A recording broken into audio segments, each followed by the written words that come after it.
Hey everybody, hello friends, welcome back to my channel. If this is the first video you're watching, definitely subscribe below, check out my other videos. Long story short, my videos are based around my personal experience with alcohol and my sober journey. So if that interests you, definitely check my videos, like this one, definitely subscribe so you get notifications of my new ones. And yeah, so today's video. I'm really peppy and upbeat now because I've gotten the results, but I had a COVID scare. And so today's video is about that. So if that interests you, stay tuned.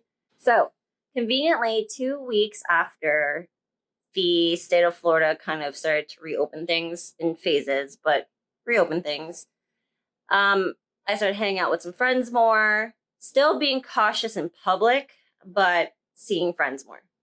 I got pretty sick this past week, and at first it was straight exhaustion, body aches, cough, no fever, and I think and then nausea, upset stomach, like totally sick. So naturally I'm like, oh great, I have COVID, I'm gonna die, which is actually a legit fear, so we should take this a little more seriously. So immediately I called my physician. I qualified obviously for a COVID test. An hour or two later, I ended up going.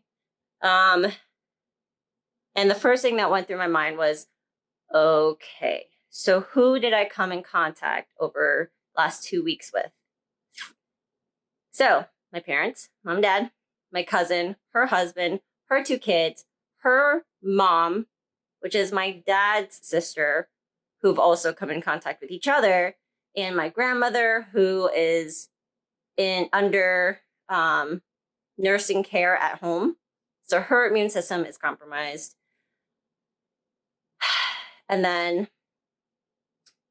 1, 2, 3, 4, 5, 6, about 8 to 10 friends.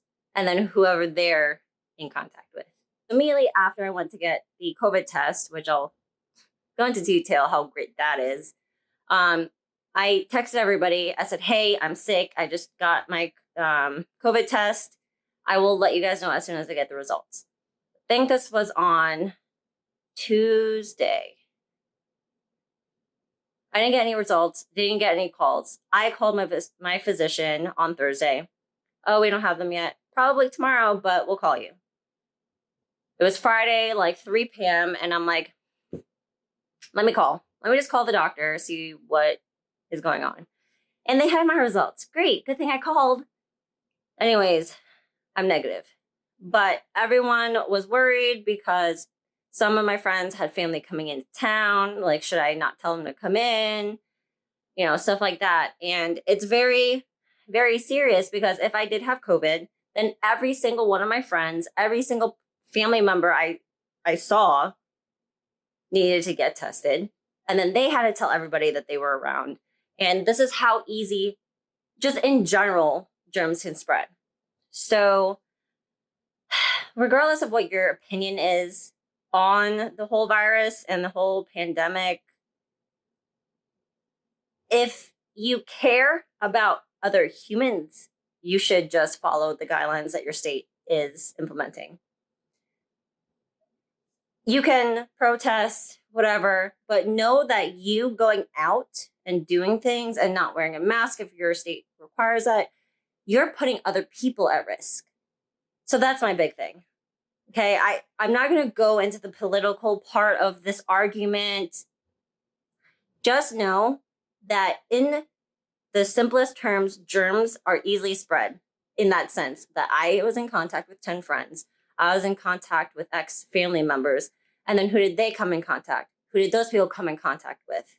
So just until we have a handle on this thing, until there's some better grasp of it, just do what your state is requiring. It's just temporary. Okay? Like, they're reopening the states. What else are you asking for? Like, there has to be some modification to try to limit the number of new cases. So I really want to push that point, is that be concerned about other people that you come into contact with. Okay. Let them make their choices. Hold their life as important as your life. If you disagree with that person, let them have the choice, though. You're taking away the choice by not wearing the mask, or I don't know, whatever other regulations out there that people are upset about. Anyways, the COVID test. If you don't care about other people, fine. I know there's a variety of COVID tests out there, but the free one, okay, at least the free one in Florida, are the con swab up your nose tests. Doesn't sound bad, but they literally tell me, we're going to put a swab in each nostril and your instinct is going to jerk back. So to prevent that, please rest your head against the headrest. Because I drove up and they did in the car. I'm like, okay, it can't be that bad. They literally shove the con swab up past, like, I felt it in my eyeballs. Not to be exaggerating, but they literally go in there, and they don't just go in and out. They go in deep and just stay there and then take it out, and they go straight into the other one. The girl I had was super nice and gave me a moment to breathe, but from one nostril, I'm already tearing because this is in your sinuses. And then she went straight up into the other one, went up, stayed there. And I'm like, definitely wiggling my face back and forth, trying to get away from the con swab up my nose in my eyeball. And then she was done. But at that point, I'm tearing out of natural instinct. My nasal passages were irritated for a solid almost 48 hours. And I kept blowing my nose, blowing my nose, blowing my nose. Granted, that was probably a mix of being sick, but con swabs are not supposed to be up in your nasal passage that deep. So if anything, save yourself that pain, because it is painful. It's not like the worst pain in the world, but it's unnecessary if you just be safe. So, you know, if this opens arguments, so be it. If it helps and maybe protects some other people, if it keeps other people from having to take the COVID test, great. I don't care. It was unpleasant. Long story short, I don't have COVID.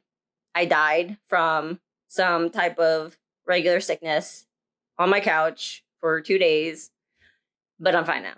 So be smart about what you do. Wash your hands before you eat, no matter what. Even if you just wash your hands again. It doesn't hurt. Yeah. So love you guys. Be safe, be patient, look out for others, and let's get through this as best as we can.